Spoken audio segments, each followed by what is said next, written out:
the bare root perennials have arrived, and today's the day we get to plant those. And I'm so excited. We have a bunch of different ones. And we work together with Blomsterverden here in Denmark. And this year they have, actually every year there's new varieties. But for example, this Hydrangea here is a bare root, little spooky. It's going to be perfect. I just know the spot for it in a pot here.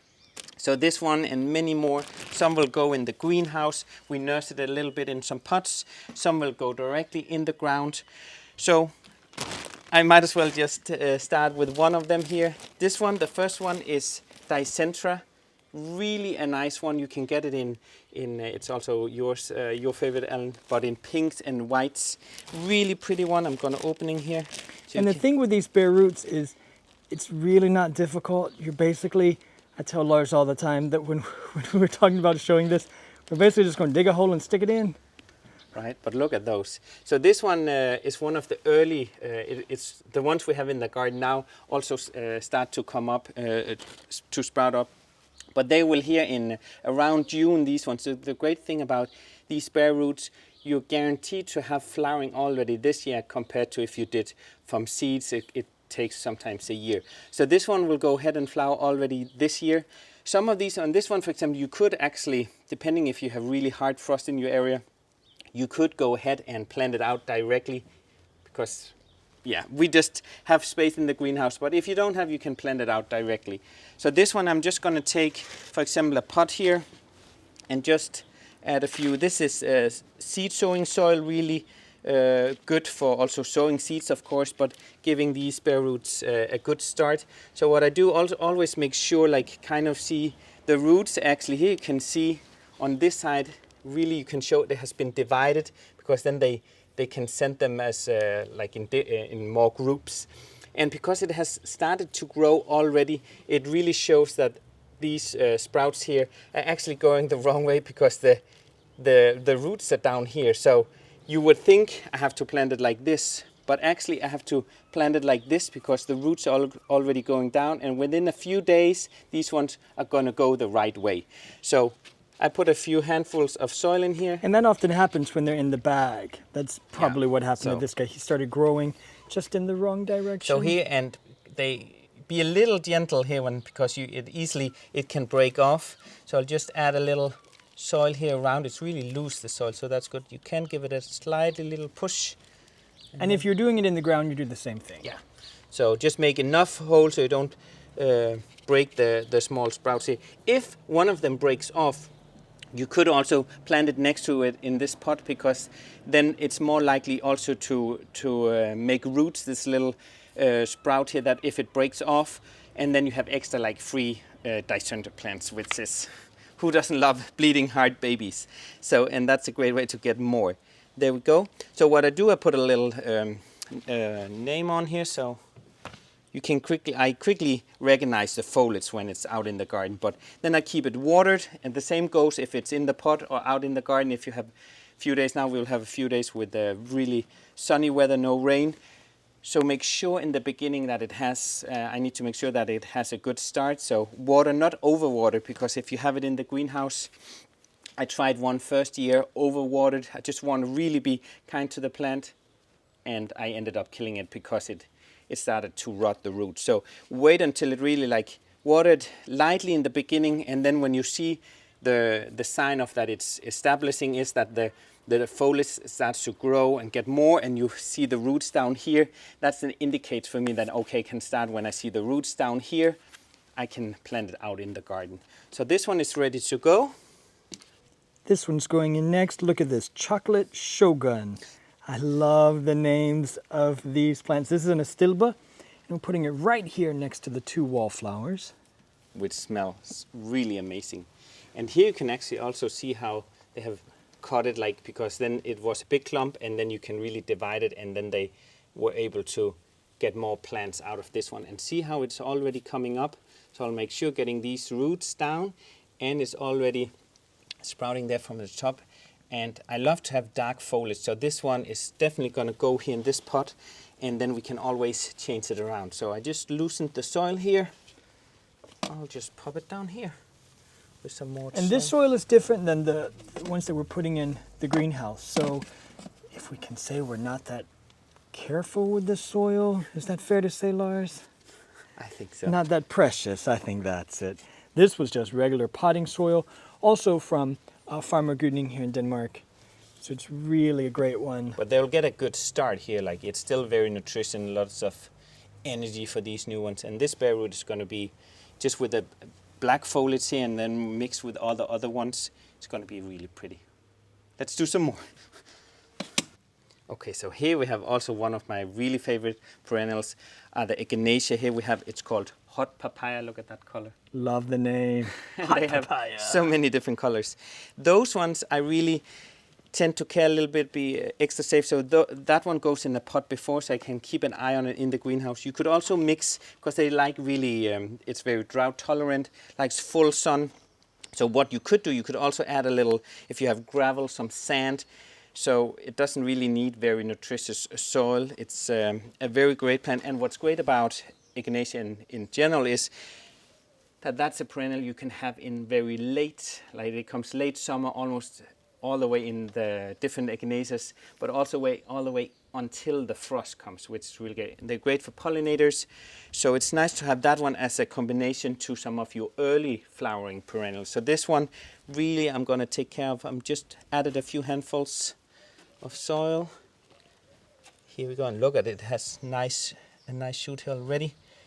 Because I could go ahead and put it out, but then sometimes I remember exactly, I don't put a sign next to it, I know where it is, and all of a sudden I have, like when I take weeds away, I've accidentally moved some around because I forget where it is. So it's, in this way I know, okay, this one I have to take care of. So hot papaya goes here and goes into the greenhouse. So this fountain grass doesn't look like much, but I'll promise you it's gonna come.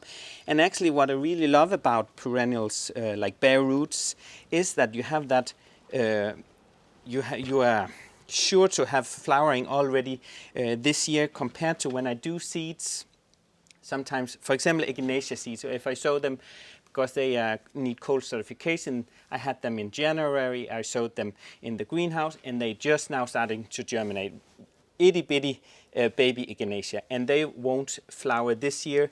So some of them, when you grow them from seeds, yes, you have maybe 500, you can get them. But if you want that instant flower pop of color already this year, then you're more guaranteed to have flowers already this year with bare roots, because they have lush flowering and they already a big, like a mature plant. And the other thing about if you sow from seeds are you never know about the color, because they cross-pollinate.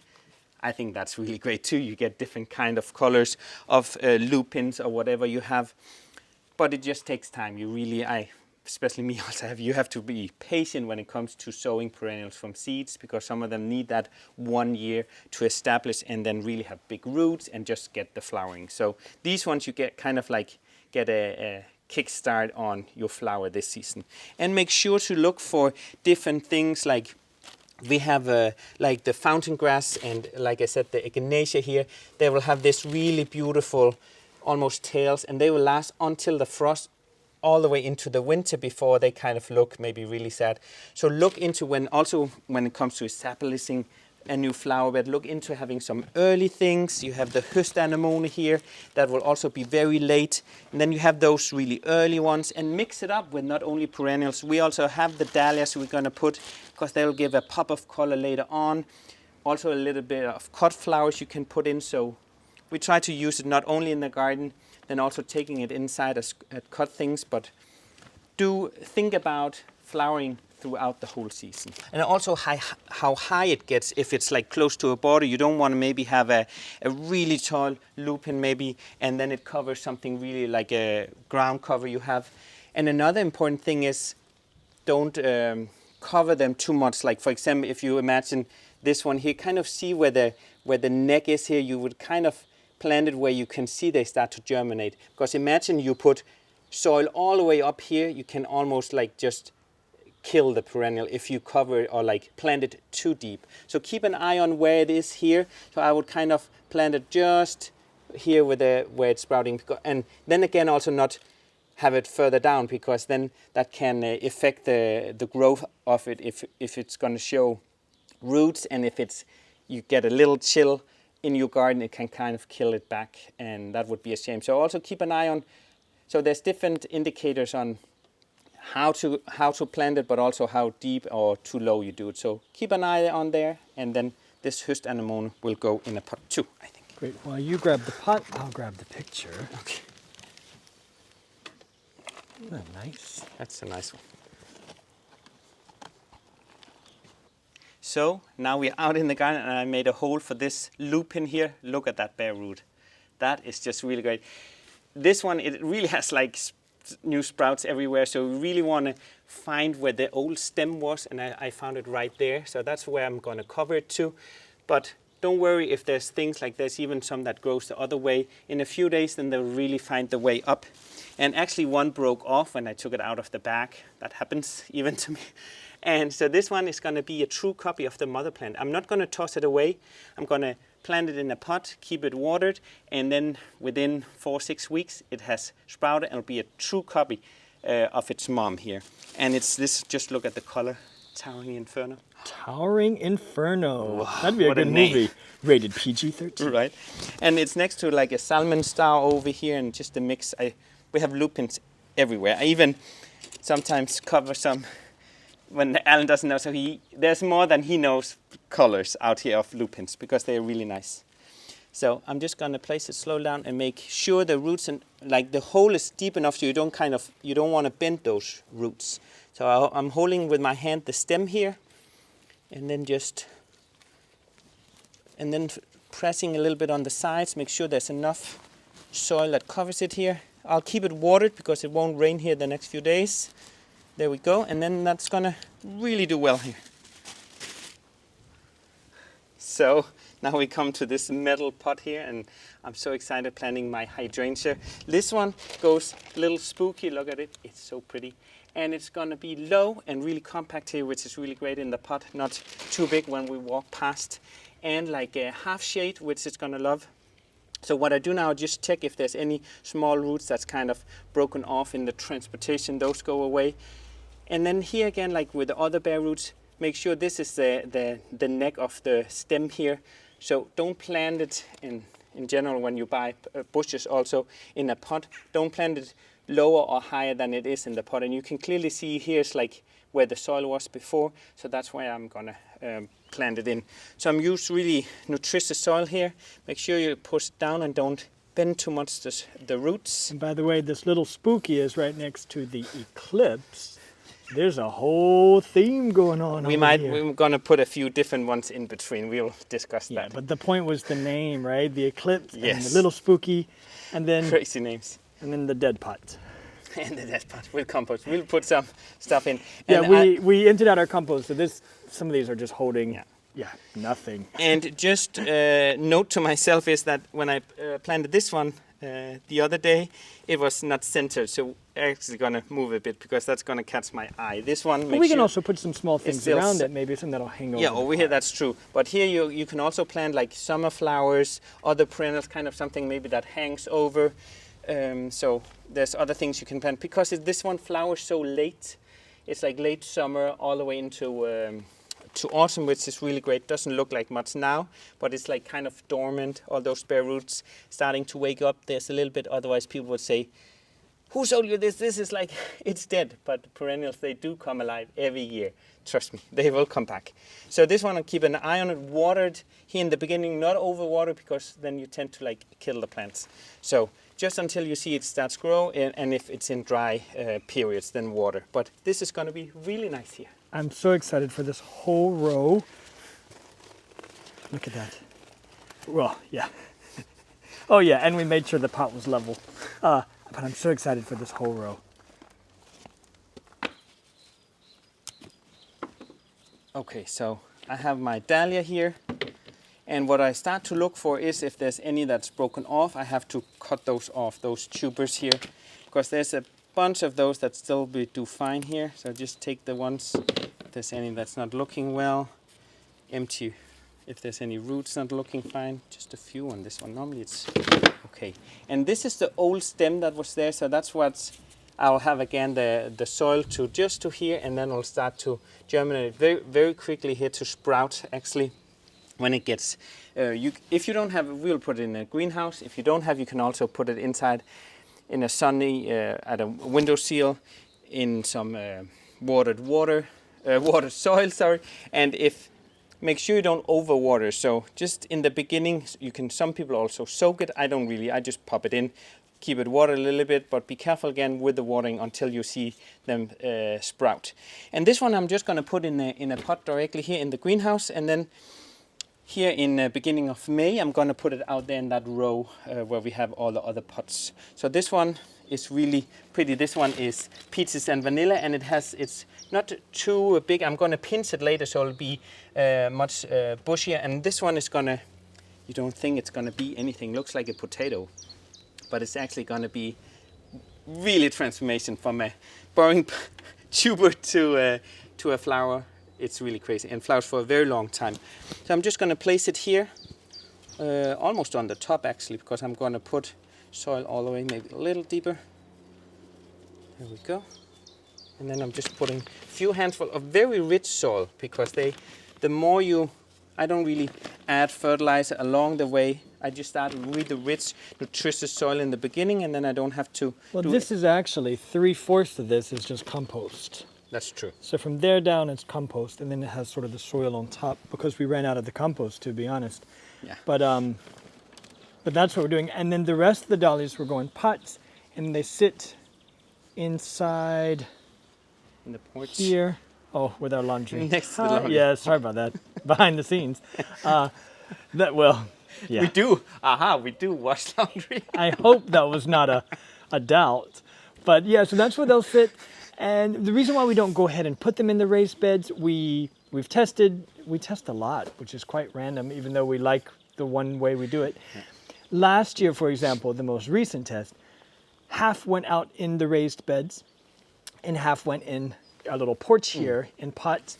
And the ones that had sort of the head start in the porch did so much better. They flowered sooner.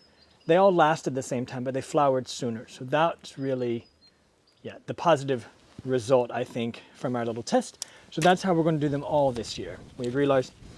We agree. And well, except for this one, because he's going to live in the greenhouse and then go right outside. Yeah. But that's because he's a really big pot, and between laundry and enjoying the porch, we don't have space. No.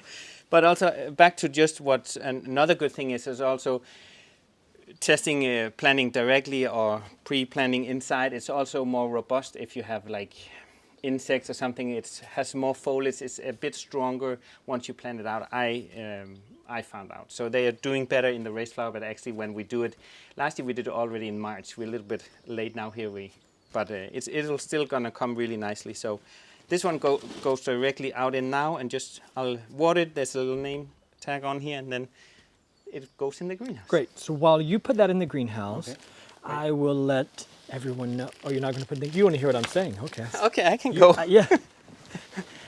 Next, we have these bleeding hearts, these Heliopsis that we're going to plant in the garden, where Lars hasn't told me yet, but that's coming up next. So spring is actually also a great time, not only in autumn, but to divide perennials, because we need this space here. We have some elephant grass, some perennial grasses that's really nice in late autumn, but they need to go. We have too many here, so we actually want a more flowering perennial, which is the bleeding heart here, Heliopsis. Look at that color. Dark foliage, pretty tall, but doesn't need staking. And look at this root system here on this one. Wow, it just screams, I'm a survivor, right? It's like a You're just saying Destiny's Child. No, but it just... We're showing all the secrets, showing the laundry. If perennial talks, it would say, I'm a strong one, right? Yeah.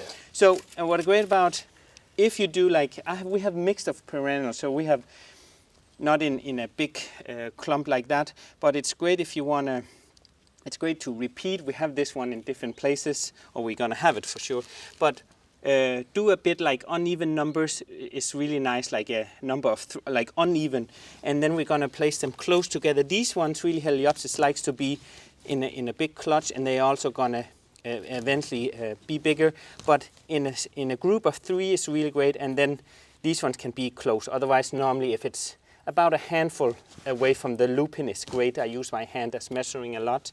So these ones are going to also go directly in. Actually here, I'm going to put a bit more here, so it just gives a lot because it flowers for a very long time. And also, as I said, the foliage is almost black. So that's going to give a nice contrast to all the other green foliage here. So Yeah, and we have this one with a sort of orange and yellow. And this is much redder. It's going to be really yeah, nice. that's nice. I'm going to plant it out here close, actually. So just a big hole there. When we came over here, I asked Lars what these popsicle sticks were. It's not unusual that we have popsicle sticks because things are labeled and that. Yeah. And then realized he's already planted some other things. Because Which is really fine. I know I sound so. no, but sometimes I know. Yeah, but I should be more like you, kind of the money man. You like keep an eye on. Okay, I shouldn't. You know, you need to be careful, like moving things around or like going, because even going to the, I'll show them too. But we went to like and bought. I got a watermelon, like I saw at a supermarket, and I looked for it for months, and I just had to have it, almost like a kid. But and then it was right there, and it just, yeah, it spoke to me, so I had to get it. Yeah, and the fun part is he comes home and says, "We have space." Where? There's Where? always a little hole. Yeah, there's always a little hole, and then, goodness gracious. It's a very pretty garden, Lars. I 100% trust you. But then, for my defense, I could take this, and then we do have some plant markets this summer here in our local city, and then I can divide it and then bring them there, and then other people can That's have true. Other people can enjoy it. So I'll just take a spade there and divide that in smaller groups. It's actually also really good health for perennial to be divided. Great. Very Did we get those planted in? Oh yeah, sorry, they already. Oh, I in didn't the even group. show them, sorry. Oh, sorry. So show But the three again. I'm they sorry, are here. everybody. They are here. I'll plant two more, so and then not in a row, but they're going to be like in a clump here, take over all this. Great. Yeah. Since we're really showing behind the scenes, I wanted to show you all of these fantastic bare roots that we've got to get planted. And there's a box down there. Our wonderful friends at Blomsterverden have given us all of these. Super excited. They won't all stay in our garden. A lot we're going to share and take to planting markets and stuff like that, but we're very excited. Lots to do. Oh wow! Can't believe you showed this yet. We've been in here. I'm not going to zoom around. It's a little messy. We've been in here many times. They've already seen the laundry. Yeah. Should Yeah, we, before we finish, just show them the watermelon that I talked about? Yep. It's I here. have to walk slow. Oh, sorry. I'm like, are you coming? But look at that. So it's like lime, yellowish flowers. I think it's so special, this watermelon here. Minus Merlot, it's called. And look at the foliage. It likes full sun, half or half shade is okay. And once established, it's very drought tolerant. And the foliage will also be dark now, of course, but then later in autumn, it will also kind of change color there. Really great for pots. And it's called water milk, like warth milk. So in the old days, they would use it, the milk substance here from the stem on warts. Warts. Yeah, it's a hard word, yeah. But so actually, I use gloves on it because it can irritate your skin. So I wouldn't recommend to use it on your skin. So that's really what I mean? Wart milk? Yeah, water milk in Danish, yeah. Wart milk. But it's really pretty. And then I'm going to plant it here. Also keep an eye on, I'll take it out. I think it's really, I was so super excited. We were spending a night with my, Melissa and I, we were at my mom's place, and then we found it, and it has a really great rooting system. So I'm going to just loosen that a little bit. And then I'm going to put it here because I like the play with different foliage and the colors. So I'm going to place it here, can you imagine? And then with maybe some annuals here or some Mexican spectabilis I'm sowing from seeds, that's an annual, and they have white flowers and then kind of cascading over here. It's just gonna be marvelous. It's gonna be so pretty. Marvelous. Some wort milk and some Mexican squat. Mexican spectabilis. Oh, okay. I'll find the Latin name for that. But those are and they all in full sun here, gonna do really fine here. All right, well that's very nice. Okay. It's going to look great. So thank you guys for hanging out with us. As you can see, we got a few more things to get done, and I have to put down the camera and actually help. Yes. So Thank you so much for watching. Moin.